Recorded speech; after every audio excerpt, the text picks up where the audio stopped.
Welcome to science मस्ती के online classes में आप सबका स्वागत है। और यह फर्स्ट एपिसोड है आपका हैशटैग मेरे सवाल मेरे जवाब, जो कि आपके क्लास से रिलेटेड जितने भी क्वेश्चंस होंगे जो एग्ज़ाम्स में पूछे जा सकते हैं या जो ज़रूरी होंगे उन सब पर डिस्कस किया जाएगा इस सीरीज़ में। आज हमने सबसे पहले लिया है, उसका नाम है सबसे पहले जिसको हमने लिया है वो आपका है फर्स्ट चैप्टर बायोलॉजी के लाइफ प्रोसेस। चलिए पढ़ते हैं इसको और समझते हैं। फर्स्ट क्वेश्चन आपकी स्क्रीन पर ये रहा कि पूछ रहा है कि the kidney in human being are part of the system of. Kidney किस चीज़ का होता है? तो आपको याद है कि किडनी एक्सक्रिएशन सिस्टम का होता है। तो न्यूट्रिशन का नहीं है, रेस्पिरेशन का नहीं है, तो किसका होगा? एक्सक्रिएशन का होगा। चलिए आगे बढ़ते हैं हम लोग इसको देख के। अब इन ह्यूमन बीइंग क्या चीज़ लिखा गया है, इसका explanation. In human being the kidney are a part of the system for excretion. Human being में किडनी क्या है? पार्ट है सिस्टम ऑफ एक्सक्रिएशन का। उसके बाद xylem in plant are responsible for. आपको याद होगा जाइलम ज से है तो ज फॉर जल, फ्लोएम फ से है तो फॉर फूड। याद होगा, ये मैंने एक ट्रिक दिया था। तो जाइलम किस चीज़ के लिए? ट्रांसपोर्ट ऑफ वाटर के लिए होगा। In a plant the xylem is responsible for transport of water.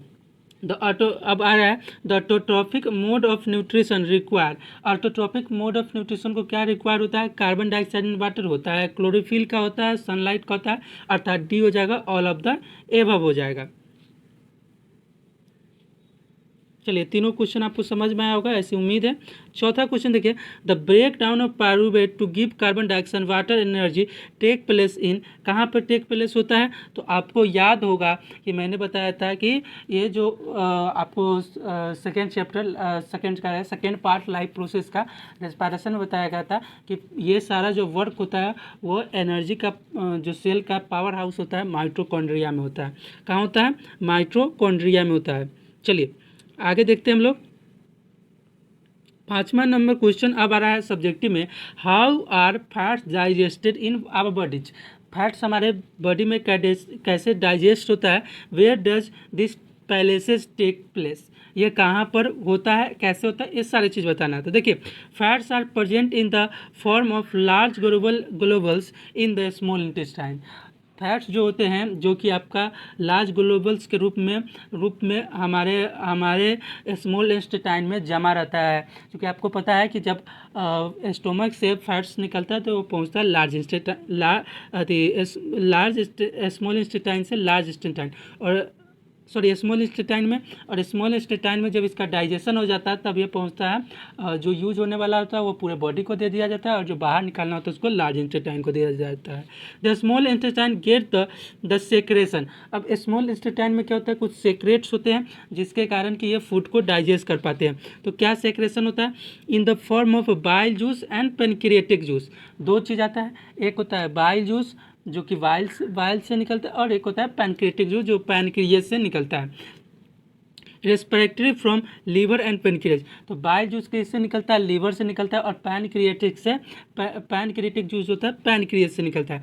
The bile salt from the liver break down the large fat globules into small globules. अब जो लार्ज ग्लोबल्स होता है उसको small globules में bile salt तोड़ देता है, so that the pancreas enzymes can easily act on that. अब इससे क्या होता है कि पैनक्रिएज का जो एंजाइम होता है इस पर इजिली क्या करता है? एक्ट कर लेता है। This is referred to as emulsification of fats. इसको बोला जाता है इमल्सिफिकेशन ऑफ फैट भी। It takes place in the small intestine. और ये कहाँ पे होता है? स्मॉल इंटेस्टाइन में होता है। चलिए ध्यान से, मतलब कहने का मतलब हो गया कि स्मॉल इंटेस्टाइन में लार्ज ग्लोबुल के रूप में फैट्स रहता है। जब दो तरह का सेक्रेशन इसको मिलता है, एक सेक्रेशन होता है जो लीवर से होता है बाइल जूस का, और एक सेक्रेशन होता है पैनक्रिएज से जिसको पैनक्रिएटिक जूस कहते हैं। लीवर क्या करता है? उसको लार्ज ग्लोबुल्स को स्मॉल ग्लोबुल में लीवर से जो सेक्रेशन होता है वो चेंज कर देता है, और बाइल जूस पर एक्ट करके इसका डाइजेस्ट कर देता है। इसको कहते हैं एमल्सिफिकेशन भी कहते हैं। What is the role of saliva in digestion food? Digestion of food, saliva क्या करता है कि फर्स्ट जो डाइजेशन का जो काम होता है वो सलाइवा द्वारा करता है। और सलाइवा जो फूड रहता है उसको लेई की तरह बना देता है। क्या लिखा हुआ है देखिए, saliva is secreted bye salivary gland located under the tongue. Saliva जो होता है सेक्रेट होता है कहाँ से, सलेवरी ग्लैंड से, जो कि टंग के अंदर लोकेटेड होता है। It makes the food soft and easy slowing. यह फूड को क्या करता है, सॉफ्ट और इजी स्लोइंग बना देता है, आसानी से तुम इसको निगल सकते हो, ऐसा बना देता है। It contains digestive enzymes called salivary amylase which break down starch into sugar, जो कि क्या करता है, शुगर को ब्रेक डाउन कर देता है। शुगर को जो सलेवरी इससे एक डाइजेस्टिव एंजाइम निकलता है जिसका नाम होता है सलेवरी एंजाइम्स, जो कि जो स्टार्च होता है उसको शुगर में चेंज कर देता है।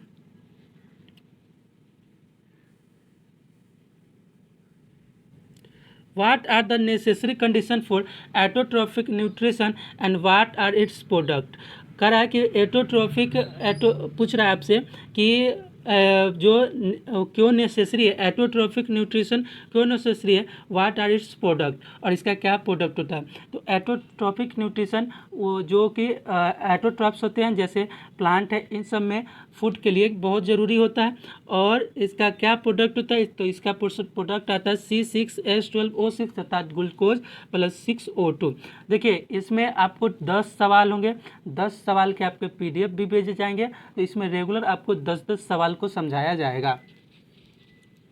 What are necessary condition of for autotrophic nutrition and what are its product? चलिए, autotrophic nutrition take place through the process of photosynthesis. Carbon dioxide, water, chlorophyll, pigment and sunlight are the necessary condition required for autotrophic nutrition.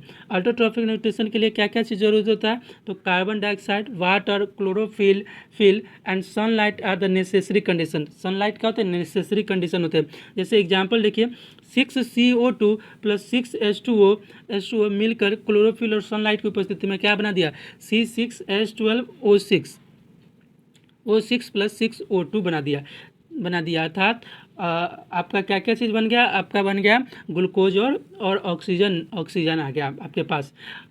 What are the difference between aerobic और anaerobic respiration? Aerobic और anaerobic respiration में क्या अंतर है। Name some organism that use aerobic mode of respiration. अब आपको कुछ organism का बताना, तो ऑर्गेनिक और अनएरोबिक में ऑर्गेनिक कर रहे हैं, और एरोबिक रेस्पिरेशन और अनएरोबिक रेस्पिरेशन के बारे में आपको क्लास में भी नोट में भी आपको डिफरेंसेस बताया गया और यहाँ पे भी बताया गया है। तो देखिए, it occurs in presence of O2। जो एरोबिक होता है वो प्रेजेंस ऑफ O2 में होता है, और अनएरोबिक जो रहता है it occurs in the absence of O2, और अनएरोबिक जो होता है एब्सेंस ऑफ O2 में होता है। It involves the exchange of gases between the organism and the outside environment. यह जो होता है एक्सचेंज ऑफ गैसेज में इन्वॉल्व रहता है, और किसके बीच में, ऑर्गेनिज्म और आउटसाइड इन्वायरमेंट में। Exchange of gases is absent. Anaerobic में क्या रहता है, एक्सचेंज ऑफ गैसेज एब्सेंट रहता है, मतलब एक्सचेंज ऑफ गैसेज एरोबिक में होता है, अनएरोबिक में एक्सचेंज ऑफ गैसेज नहीं होता है। तीसरा है कि aerobic respiration it occurs in cytoplasm. Aerobic respiration जो होता है साइटोप्लाज्म में होता है एंड माइटोकॉन्ड्रिया में होता है। इट ऑकर्स इन साइटोप्लाज्म, ये सिर्फ साइटोप्लाज्म में होता है। तो मतलब साइटोप्लाज्म और माइटोकॉन्ड्रिया में एरोबिक रेस्पिरेशन होता है, और अनएरोबिक रेस्पिरेशन जो रहता है वो सिर्फ साइटोप्लाज्म में ही रहता है। It always release CO2 and H2O। यह हमेशा क्या करता है, CO2 और H2O को रिलीज करता है। It ills large amount of energy. यह जो होता है लार्ज अमाउंट ऑफ एनर्जी देता है। Energy release is very low, और इसमें क्या होता है, एनर्जी रिलीज वेरी लो होता है। It always release CO2 and H2O। हमेशा कार्बन डाइऑक्साइड और जल वाटर देता है तुमको एरोबिक रेस्पिरेशन, और अनएरोबिक रेस्पिरेशन CO2 ही सिर्फ देता है। जो एरोबिक रेस्पिरेशन होता है इसमें एनर्जी बहुत ज़्यादा रिलीज होता है, और अनएरोबिक में एनर्जी बहुत कम रिलीज होता है। Anaerobic respiration occurs in root of some water logged plants. Anaerobic जो रेस्पिरेशन होता है ऐसे रूट्स में होता है जहाँ पर वाटर लॉक्ड हो जाता है, जहाँ पर पानी बहुत ज़्यादा मात्रा में आ जाती है। सम पैरासिटिक वर्म्स, कुछ पैरासिटिक वर्म्स भी होते हैं, animal muscles and some microorganism such as yeast. कुछ माइक्रो ऑर्गेनिज्म भी अनएरोबिक रेस्पिरेशन करते हैं। 9 नंबर क्वेश्चन बहुत ज़बरदस्त आ रहा है। एल वैल्यू के बारे में आपने पढ़ा होगा। अब वही पूछ रहा है कि एल वैल्यू में एक्सचेंज ऑफ गैसेज कैसे होता है। How are alveoli design to maximise the exchange of gases. Alveoli के कैसे डिजाइन किया जाता है एक्सचेंज ऑफ गैसेज को करने के लिए। देखिए एल वैल्यू, ये एक एल वैल्यू है जिसका देखिए स्पेस तो बहुत बड़ा है, और ये सब रेड कलर दिखाने का मतलब है कि ये ब्लड वेसल से जुड़ा हुआ होता है। चलिए इसका क्या लिखा गया है ये भी हम लोग पढ़ लेते हैं। हर वीडियो में आपको 10 क्वेश्चन मैं अच्छे तरीके से समझाने की कोशिश करूंगा। आपको करना क्या है, उन क्वेश्चंस को नोट कर लेना है और नोट करके उसको याद कर जाना है। क्योंकि पीडीएफ हमेशा ही आते रहेंगे न्यू वीडियोज के भी, तो जनरली इस कारण 10-10 क्वेश्चन ही ले रहे हैं। तो चलिए हम लोग देखते हैं कि कैसे इसका वर्क होता है और क्या क्या क्या चीज़ इसमें होता है, इस चीज़ को हम लोग देखते हैं। तो and the alveoli are a small balloon like structure present in the lungs. जो एल्वेओली होता है वो स्मॉल बैलून लाइक स्ट्रक्चर होता है, जैसे देख ही रहे हो यहाँ पे क्या है, ये जो देख रहे हैं हम लोग, ये बैलून लाइक स्ट्रक्चर है। Balloon like structure the walls of the alveoli consist of existing network of blood. इसका जो वाल्स है देखो यहाँ पे, ये सभी ये है सभी ब्लड वेसल्स के साथ जुड़ा हुआ होता है। Each lungs contain 300 to 350 million alveoli. मतलब प्रत्येक जो लंग्स होता है, लंग्स का कंटेंट कितना करता है 300 to 350 मिलियन एल्वेओली। अर्थात दोनों जो पार्ट है लंग्स में उसमें 700 के आसपास 700 मिलियन के आसपास एल्वेओली होगा, making it total approximately 700 million in both the lungs. मतलब पूरा मिलाकर 700 हुआ। The alveolar surface when spread out over about 100 वर्ग metre area, 100 square metre area. अर्थात एक एब्लोवर का जो सरफेस होता है वो 100 मीटर स्क्वायर का एरिया बनाता है। This large surface area makes gases exchange mode surface. अर्थात इसका एक में ये 100 मीटर स्क्वायर का आपको 100 मीटर स्क्वायर स्पेस दे रहा है, तो 700 तो बहुत देगा। तो इस कारण क्या होगा, वहाँ पे गैसेस कुछ देर तक रह सकता है, तो ये स्पेस को मैक्सिमाइज कर देता है एल्वेओली। चलिए 10वां क्वेश्चन, लास्ट क्वेश्चन आज के इस सीरीज का। What would you consequence of deficiency of haemoglobin in our bodies. अब कह रहा है कि अगर मानो कि डिफिशियंसी जब होगा हीमोग्लोबिन का, तो उसका क्या असर पड़ेगा हमको। तो आप जानते हैं कि हीमोग्लोबिन CO2 और O2 का गैसियस एक्सचेंज में वर्क करता है।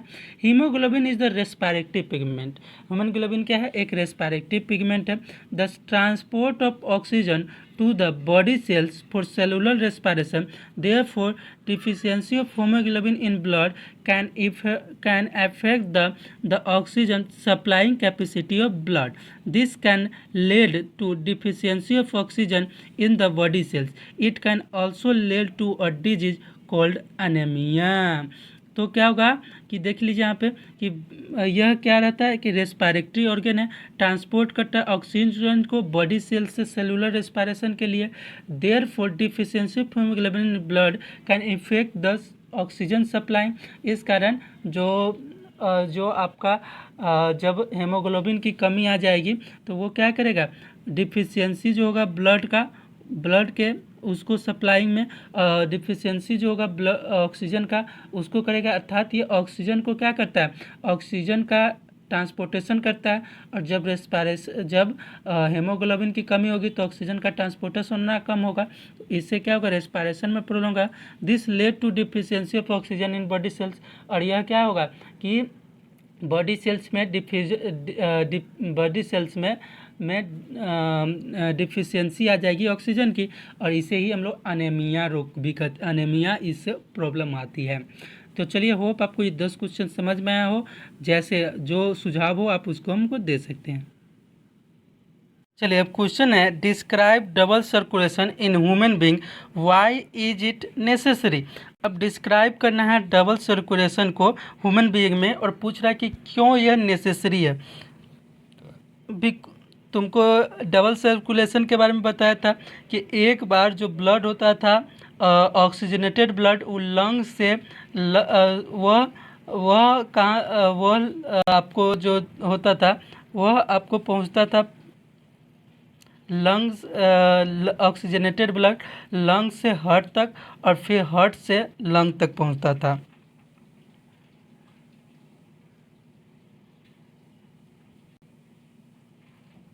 कहता है because both oxygen and carbon dioxide have to be transported by the blood, the heart has different chamber to prevent the oxygen rich blood from mixing with the blood containing carbon dioxide. The human heart is divided into 4 chambers: the right atrium, the right ventricle, the left atrium, the left ventricle.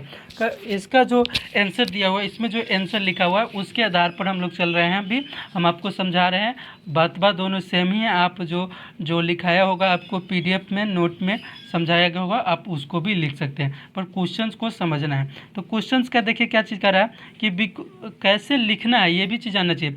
Describe double circulation को हम लोग describe कर रहे हैं human being में, कि जो both दो ऑक्सीजन एंड कार्बन डाइऑक्साइड होता है उसको ट्रांसपोर्टेड करता है blood transported by the blood. अब हार्ट के पास क्या होता है, डिफरेंट चैम्बर होता है। बात समझो, यहाँ पे ऑक्सीजन और कार्बन डाइऑक्साइड दोनों को ट्रांसपोर्ट किया जाता है ब्लड के द्वारा। हार्ट के पास डिफरेंट चैम्बर्स होते हैं, हार्ट के पास डिफरेंट चैम्बर्स होते हैं जो कि 4 है। कौन कौन है, right atrium, right ventricle, left atrium, left ventricle. अब ये क्यों है, और एक सेप्टा होता है, सेप्टम होता है जो कि क्या करता है, प्रिवेंट करता है ऑक्सीजन के इस पार्ट से उस पार्ट में, अर्थात लेफ्ट पार्ट से राइट पार्ट में जाने का। उसी प्रकार वॉल्वेज होता है जो कि बैक फ्लो को रोकता है। Oxygen rich blood from the lungs comes to thin walled upper chamber of the heart on the left atrium. Oxygen जो कि ब्लड में रहता है, अर्थात ऑक्सीजनेटेड ब्लड कहाँ पे पहुँचता है, लेफ्ट एट्रियम पे पहुँचता है। The left atrium relaxes when it collecting the blood. अब लेफ्ट एट्रियम जब ब्लड को कलेक्ट कर लेता है तो वो क्या होता है, रिलैक्स करता है। It then contracts while the next chamber. अब इसके बाद इसी कॉन्ट्रैक्ट्स के कारण, रिलैक्स के कारण यह नेक्स्ट चैम्बर में चला जाता है जिसका नाम है लेफ्ट वेंट्रिकल। अब expand so the blood is transported to it. When the muscular left ventricle contract in its turn the blood is pump out to the body. अब जैसे ही लेफ्ट वेंट्रिकल जो होता है, लेफ्ट वेंट्रिकल फूलता है तो वो क्या करता है कि बॉडी को जो होता है सो ब्लड्स को भेज देता है। मतलब पहले क्या हुआ, सो ध्यान से देखिए, पहले क्या हुआ कि ब्लड जो ऑक्सीजनेटेड ब्लड था वो लेफ्ट एट्रियम के पास आया। लेफ्ट एट्रियम अब क्या हुआ कि कॉन्ट्रैक्ट किया तो लेफ्ट एट्रियम से लेफ्ट वेंट्रिकल के पास गया। लेफ्ट वेंट्रिकल एक्सपेंड किया, फूला। जैसे ही फूला तो उससे वो बॉडी ऑर्गेन्स को ब्लड चला गया। अब देखो अब क्या होगा, deoxygenated blood comes from the body to the upper chamber on the right atrium as it expands as the right expand. जैसे ही राइट एट्रियम एक्सपेंड होता है तो डीऑक्सीजनेटेड ब्लड क्या होता है, राइट एट्रियम के पास आता है।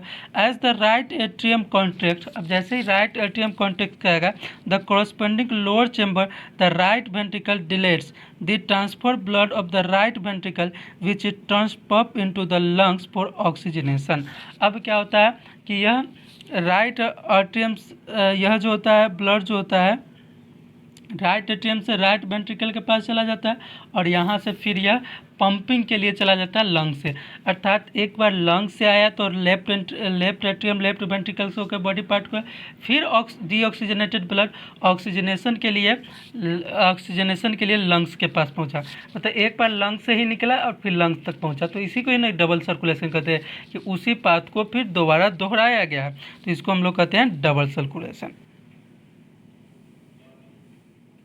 अब डबल सर्कुलेशन क्यों नेसेसरी है, तो डबल सर्कुलेशन नेसेसरी है आपको बहुत ज़्यादा मात्रा में एनर्जी को प्राप्त करने के लिए डबल सर्कुलेशन जरूरी है। The separation of oxygenated and deoxygenated blood allows a more efficient supply of oxygen to the body cell. The efficient system of oxygen supply is very useful in warm blooded elements such as human being. क्योंकि इसमें जो deoxygenated blood भी होता है double circulation respiration के अंतर्गत oxygenated हो जाता है। तो इससे क्या होगा, लार्ज मात्रा में, बहुत ज़्यादा मात्रा में एनर्जी का रिलीज होगा, और यह जरूरी होता है वार्म ब्लडेड में। As we know, warm blooded animal have maintain to constant body temperature by cooling themselves when they are in hotter environment and by warming their bodies when they are in cooler environment. Hence they require more O2 for the respiration so that they can produce more energy to maintain their body temperature। क्योंकि आप जानते हैं कि warm blooded जो animals होंगे उनको ठंडा में रहने के लिए, ठंडा अपना बॉडी टेम्परेचर को अपना बॉडी टेम्परेचर को ज़्यादा करना होगा, और गर्म में जाने पर अपना बॉडी टेम्परेचर को कम करना होगा। तो इसके लिए उसको किस चीज़ की ज़रूरत होगी, एनर्जी के, अर्थात मोर रेस्पिरेशन की ज़रूरत होगी। और मोर रेस्पिरेशन के लिए O2 ज़रूरत है, ऑक्सीजन की ज़रूरत होती है। तो यहाँ पर जो होता है सो डबल सर्कुलेशन बहुत यूजफुल हो जाता है। चलिए क्वेश्चन नंबर 12 आ रहा है, what are the differences between transport of materials in xylem and phloem. Xylem and phloem में ट्रांसपोर्ट जो होता है आपका मटेरियल्स का, उसका क्या डिफरेंसेज है। Xylem tissue help in the transport of water and animals. Xylem का जो टिश्यूज होता है वो किस चीज़ में हेल्प करता है, transport of water and minerals में करता है। फ्लोएम का जो टिश्यू रहता है help in the transport of food में मदद करता है। Water is transported upward from root all other plant. Water जो होता है सिर्फ ऊपर की ओर ट्रांसपोर्टेड होता है, और पूरे टू ऑल अदर पार्ट में होता है। Food is transported in both direction. Food क्या होता है, दोनों डायरेक्शन में जाता है, अर्थात यह टू वे पाथ पे जाता है, और जाइलम जो होता है सिंगल पाथ पे जाता है। अपवर्ड और डाउनवर्ड दोनों में जाता है फ्लोएम क्या करता है, फूड को ट्रांसपोर्टेशन करता है। जाइलम जो होता है सो वाटर का ट्रांसपोर्टेशन करता है। Transportation in xylems occurs with the help of simple physical forces such as transpiration pull। और ट्रांसपोर्ट जो होता है जाइलम में वो ऑकर्स होता है सिंपल फिजिकल फोर्सेस से, जो कि होता है transport pull. Transport of food in phloem requires energy in the form of ATP। और जो ट्रांसपोर्ट ऑफ फूड होता है फ्लोएम का, वो क्या करता है, रिक्वायर्स करता है energy in the form of ATP के। तो इस ATP के रूप में ट्रांसपोर्टेशन ऑफ फूड होता है। और ट्रांसपोर्टेशन इन जाइलम जो होता है वो ऑकर्स होता है सम फिजिकल फोर्सेस, जो उसके पास फिजिकल फोर्सेस होता है जिसका नाम होता है transportation pull.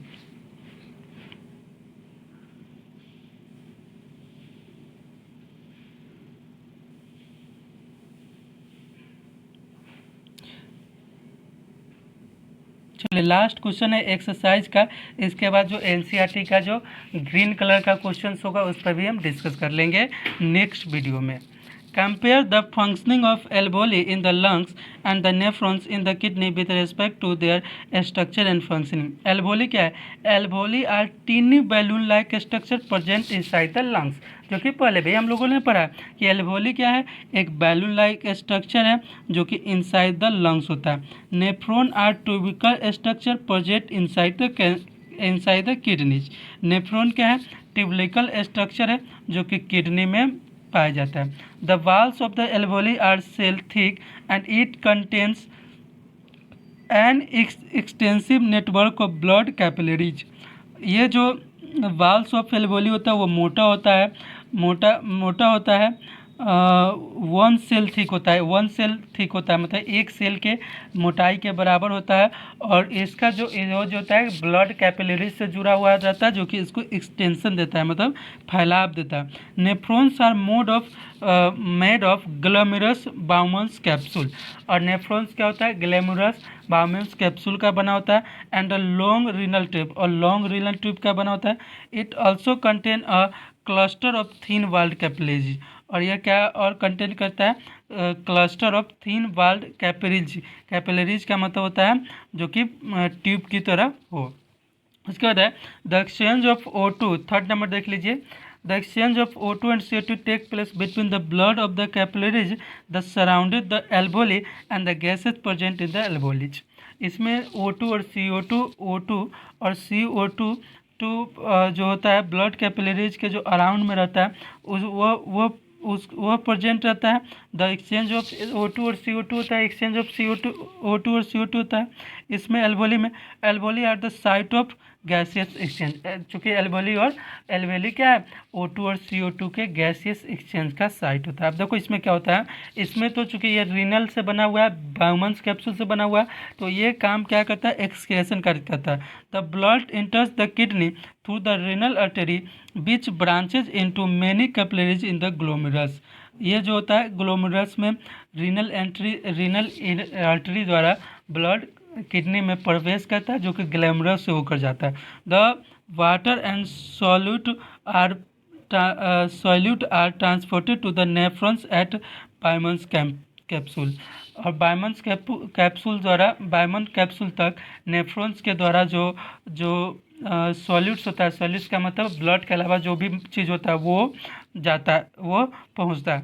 Then the filtration moves through the proximal tubule. उसका फिल्ट्रेशन जो होता है कि ब्लड में जो खराब चीज़ है उसको निकालने के लिए प्रोक्सिमल ट्यूब में होता है। Distal tubule and collecting duct. The collecting duct collect the, अब कलेक्टिंग डक्ट जो होगा वो कलेक्ट क्या करेगा, urine from many nephrons and passes it to the ureter. वो क्या करता है, यूरिन को कलेक्ट करता है। यूरिन का मतलब जो हम लोगों में जो अपशिष्ट वाटर होता है उसको यूरिन का, अपशिष्ट वाटर में जो मिला हुआ रहता है उसको यूरिन कहते हैं। अब जो कलेक्टिंग डक्ट से यूरिन जो डक्ट होता है, यूरिन जो कलेक्ट होता है वो डक्ट क्या कहता है, उसको यूरेटर तक भेज देता है। During the flow of filtrate some substance such as glucose, amino acid and water are selectively reabsorb. और इसके तहत जो चीज़ होता है, एमिनो एसिड, वाटर, ये सब सेलेक्टिवली रीअब्जॉर्ब भी किया जाता है। Nephrons are the basic filtration unit. Nephron क्या, बेसिक फिल्ट्रेशन यूनिट, सारा चीज़ इसी से होकर जा रहा था और ये कहीं न कहीं उसमें शामिल था, इसलिए इसे बेसिक यूनिट ऑफ फिल्ट्रेशन कहते हैं। होप आपको ये वीडियो अच्छा लगा हो। क्योंकि 10 क्वेश्चन एक मिनिमम है और ज़्यादा से ज़्यादा मैं जितना कर सकूँगा वो आपको करके दूँगा। होप आपको ये वीडियो अच्छा लगा हो।